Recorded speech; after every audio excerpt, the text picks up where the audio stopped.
honored to be there to represent the country. It was something that I've always wanted to do, and it was like a dream come true for me to be there among so many great athletes and just to be a part of it all. It was a really great opportunity for us. It was a nice learning experience that we got to go to the Asian Games, and we're very proud that we had this opportunity to represent our country. See, now I know that for the two boats it has got sanctioned. I would appreciate for the government to convert the same thing into a new proposal, because now these boats are no use for us.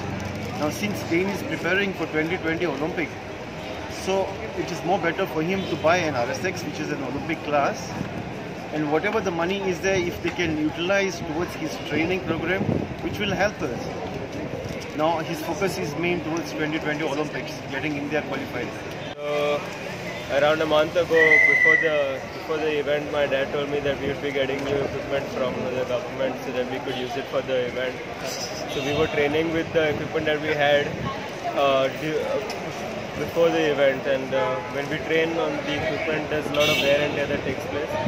So unfortunately, the equipment that we were supposed to get didn't arrive in time, and so we had to use the same equipment that we were training with, and it was just not fast enough. So we lost out a lot because of the equipment, because it was not given to us in time.